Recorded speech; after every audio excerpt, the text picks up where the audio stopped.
Hello and welcome to this video on choosing your options, which you will study in Year 10 and 11. During this video we're going to have a look at these options on career paths. We're going to see how the curriculum will determine which options you have to take and which options you might be advised to take, and we're going to look at some limitations to the process, areas where we have to guide your choices. Let's start by looking at the process of Key Stage 4 and how it leads to Key Stage 4, or KS4, is the term used to describe programs of study that students undertake generally in years 10 and 11. These are broadly split into GCSEs and technical awards. GCSEs are qualifications where you sit exams at the end of year 11. Almost all of the qualification is determined by those exams, as opposed to technical awards where you might sit a small number of exams throughout the course, so throughout years 10 and 11, and a large part of the course is determined by coursework that's handed in as you progress. Both of these qualifications will lead to further education. Further education can broadly be split into three areas: academic, which is A-levels, applied, which is things like BTECs, and vocational, which increasingly means things like apprenticeships. All three of these areas can lead to either employment or to higher education, and it's very important to realise that just because you study A-levels doesn't mean that you have to go to university. You can go off and become employed after it. Just because you do an apprenticeship does not mean you cannot go to university. The system is set up to allow you to interchange between them with relative ease. Let's look at some other terms that we need to understand. First of all is the core. These are compulsory exam courses which are mandated by the government and you have to take. You are not able to drop them. Then there are specialist subjects. These are essentially the topic of this video, the 4 subjects that you will choose to study in year 10 and 11. Finally, there are other aspects of your curriculum such as PE, sitcom, work experience and extracurricular activities. These will happen throughout the course of year 10 and 11. You will have had some already during years 7, 8 and 9. Let's look more closely at the core.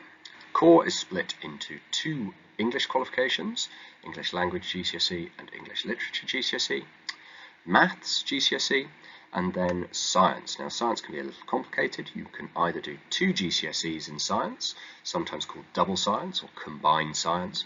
Even though it's 2 GCSEs, you still study biology, chemistry and physics. You just do it in a little less detail than triple science. This is where you get 1 GCSE for each of biology, chemistry and physics.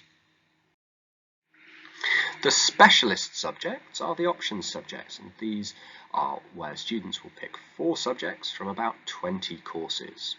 Subjects must be selected from 4 different timetabling blocks. Once the blocks are published, we're unable to change them, and it's worth just taking a brief pause to understand how they're arrived at. These blocks are determined primarily by staffing, then by aspects like historic popularity, and finally by resourcing. A good example here is food and nutrition. We only ever run 2 food and nutrition classes because we only have 2 food and nutrition classrooms, and we can't timetable more than the number of classrooms that we have.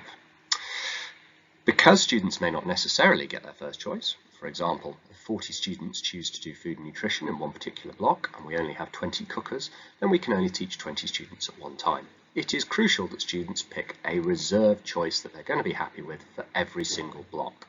The greater the range of reserved choices that are chosen, the greater the likelihood that a student will get their first or their second choice. It's also worth pointing out that there are some alternative programs that we offer. One of these is called Innovate. This is a program of largely vocational study which students will have been approached for at the end of year 8. If you are currently interested in potentially swapping over to Innovate, this is still possible, and to do that you would need to contact us and discuss it. EAL is studying English as an additional language and is for students for whom English is not their first language. They study for an IGCSE in English as an additional language as one of their specialist subjects.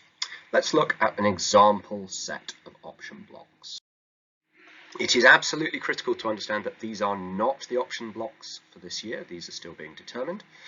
These option blocks represent option blocks from several years ago. but they serve as a good example. You can see that there are 4 option blocks with a range of different subjects in each. A student needs to pick a first and a second choice in each of the option blocks. So for example, in 10A, you might choose art as your first choice and business studies as your second. In 10B, you might choose PE as your first choice and history as your second.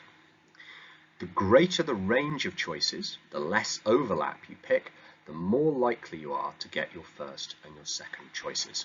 If you pick with substantial overlap, for example, art in A, art in B, drama in C, and art in D, then we're not going to be able to fulfill that because you can't do art in 3 different option blocks. And by overlapping them like that, there is a decent chance that we will have to use other subjects, other specialist subjects, rather than the ones that you've chosen for first or second choice. Let's look at guided choices, some aspects of this where we are a bit limited. Economics and business studies has a significant overlap in terms of their curricula, and therefore we do not allow students to study both. PE and sport also has a significant overlap in terms of their curricula, and so we do not allow students to choose both. In some years, we offer both graphics and product design, and on the surface of it, this looks like 2 completely different subjects. However, these are both part of the design technology GCSE. They're different paths within it. You cannot get 2 design technology GCSEs as the system currently stands. You can only get 1. So you cannot choose to study both graphics and product design if they are offered. Some subjects have a particular requirement for mathematics, economics and computer science, and so we require an anticipated grade of a 5 or above in maths. For music, students must be able to play an instrument or must be able to sing, in both cases to a low graded standard. So you must be able to do this to at least a grade 1 or 2 in order to access music. Different factors will influence students' choices. From a school's perspective, our primary interest is that students are interested and engaged in their subjects which they'll be studying for the next 2 years. Students will clearly want to study particular subjects for a range of reasons. It might fit in with their career aspiration, it might be subjects that they're particularly interested in, it might be subjects that their friends or indeed their siblings have studied in the past. Parents will want whatever suits their child best and may also have interest in particular career aspirations or aspects of qualifications. The key element here is that one size does not fit all. Different students have significant expectation variation from the options process, and so we try to facilitate this through meeting students in tutor meetings and also providing them as much support and guidance through the process as possible.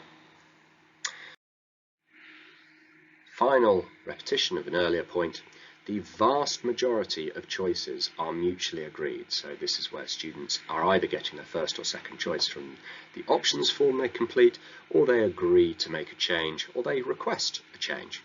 However, it is sometimes necessary for the school to refuse certain requests, perhaps because a subject is overly full, perhaps because we have been unable to run a subject because of staffing. And in these cases, it is the school's right to determine a particular curriculum path. From recent experience, we expect that the overwhelming majority of students, last year it was 98%, will get 3 out of 4 of their first choice options. So if you pick 4 things in A, B, C and D, you'll get 3 out of 4 of them with 1 reserve choice used.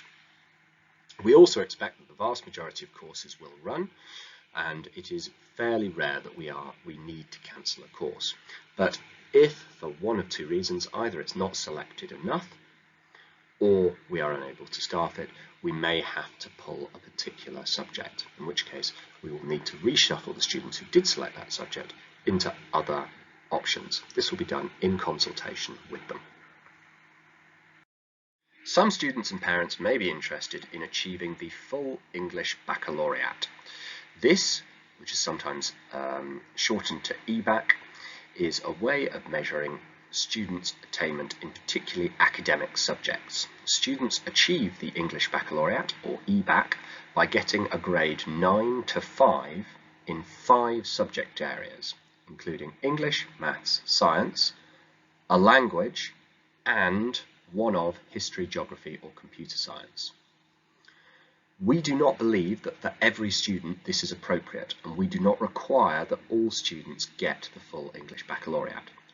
Students who are interested in it can, of course, reflect this in their options choice, and they'll be allocated those options.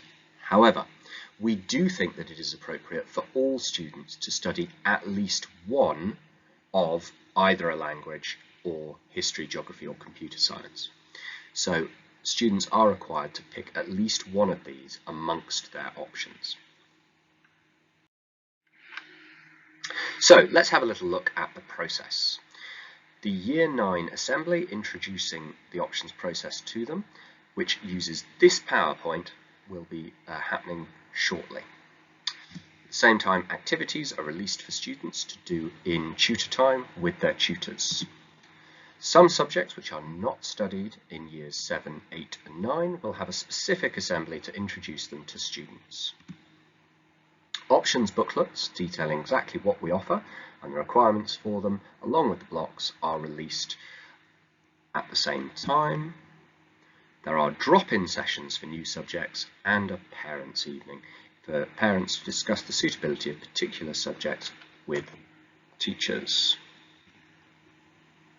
Throughout this time, sessions with form tutors will be happening to iron out any problems and to explain the process to students. And generally in early March, the deadline for submitting subject requests, the deadline for completing the online form about them, happens.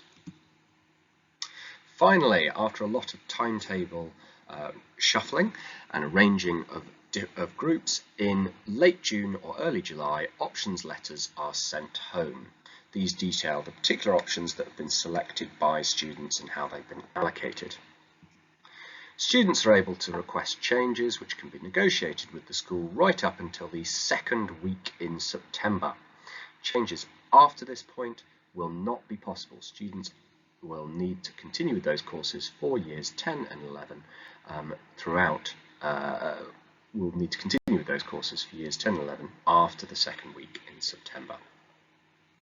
Who's able to help? Well, form tutors and mentors are clearly a first point of call, so are school achievement leaders. Subject teachers and faculty leaders will be able to discuss the benefits of particular subjects and whether students are suitable, and clearly students will want to rely on their family and their friends. Throughout the process, myself and the school is available to answer questions and to deal with any particular problems that come up. Thank you for listening. Goodbye.